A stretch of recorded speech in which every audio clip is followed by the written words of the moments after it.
kasus itu tindak pidana pencucian uangnya sudah dihitung 60 triliun ya Pak Sugeng. Sudah 60 triliun dari 7 kasus tindak pidana pencucian uangnya. Dan selama ini kita tidak pernah mengkonstruksi kasus pencucian uang itu, padahal kita punya undang-undang. Hanya ada 1, 2, 3 lah ya orang dihukum karena pencucian uang, padahal itu jauh lebih besar dari korupsi. Korupsi itu terkait dengan anggaran negara yang dicuri. Oleh Kementerian Keuangan sudah berhasil dikembalikan 7,08 triliun. Nah yang pencucian uangnya yang 300-an ini akan kita tindak lanjuti. Oleh sebab itu nanti saya tadi berpikir saudara, kalau misalnya ada permintaan ke kementerian untuk diselidiki tindak pencucian uang, kan terus saya harus kasihkan ke aparat penegak hukum, KPK atau kejaksaan atau polisi. Nah saya berpikir nanti masa undang siapa yang mempegang ini, kalau dalam sebulan tidak ada perkembangan saya ambil, saya pindah, karena saling ngambil sendiri tidak bisa. Gitu. Begitu masuk ke satu, lalu diolah sendiri, dinikmati sendiri, tidak jalan, tidak boleh pindah ke aparat lain. Itu salah satu penyebab macet. Nanti kita akan panggil, kok sekian lama tidak ada perkembangan, pindah dari misalnya kejaksaan ke KPK. Jadi berdasar kesepakatan aja di sini antar pimpinan. Kalau menunggu undang-undang itu dibuat, ya tidak selesai lagi, kita kesulitan lagi untuk menyelesaikannya. Saya kira itu saudara dari saya tadi sama Kementerian Keuangan. Saya sebenarnya mau jumpa pers dengan saudara ini bersama Bu Sri Mulyani. Tapi Bu Sri Mulyani baru mendarat dari Jogja, saya baru menjabat dari Denpasar. Sementara besok lusa saya sudah harus ke Australia lagi. Sudah disepakati bersama Pak Wamen saja bahwa kita membangun komitmen hari ini. Ya. Oke, saya kira itu penjelasan saya. Silakan Pak. Makasih Pak Menko. Teman-teman media yang saya hormati, Assalamualaikum warahmatullahi wabarakatuh. Pada sore hari ini saya bersama Pak Sekjen, Pak Irjen mendapat kesempatan memberikan update kepada Pak Menko Polhukam terkait beberapa pemberitaan yang terakhir.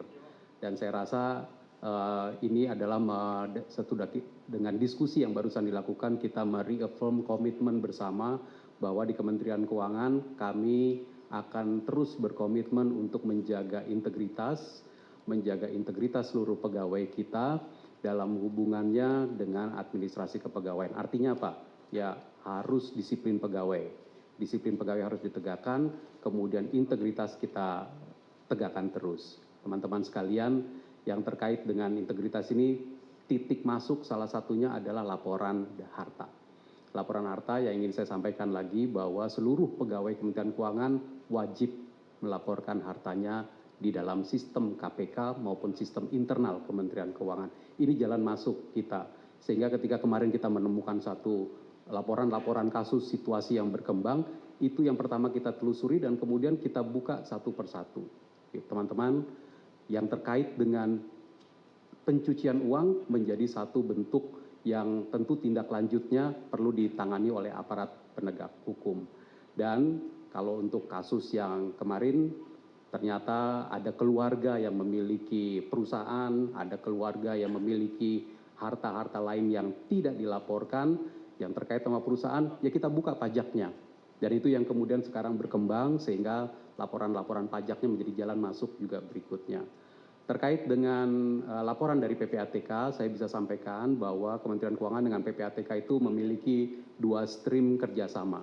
Stream yang pertama adalah kita selalu meminta kepada PPATK untuk memberitahu kita untuk individu-individu pegawai yang memang sedang mau promosi, akan mutasi, ada laporan, ada dugaan fraud, kita minta informasi kepada PPATK. Dan ini bentuk kerjasama yang luar biasa yang memang sudah dilakukan secara terus-menerus dengan PPATK dari tahun 2007. Sejak tahun 2007 sampai dengan sekarang ada 266 pertukaran laporan yang disampaikan PPATK kepada kami maupun yang diminta oleh Kementerian Keuangan kepada PPATK. Selain stream pertama itu, yang nanti biasanya itu rinci sekali transaksi dan juga analisis, selain itu kita juga memiliki stream di mana Direktorat Jenderal Pajak dan Direktorat Jenderal Bea Cukai juga memiliki koneksi dan kerjasama langsung dengan PPATK dalam rangka optimalisasi pengamanan dan memastikan hak dari penerimaan negara. Nah, ini biasanya adalah terkait dengan wajib pajak, wajib bayar, atau pihak-pihak yang seyogianya membayar pajak, membayar bea, penerimaan kepabeanan kepada negara.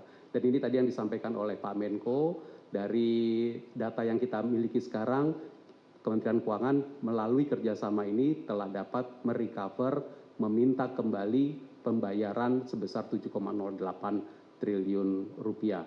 Tentu ini adalah bentuk dari kita menegakkan aturan melalui pemeriksaan kepabeanan dan juga pemeriksaan pajak. Kerjasama ini juga kami apresiasi dengan PPATK dan tentu akan kita lanjutkan.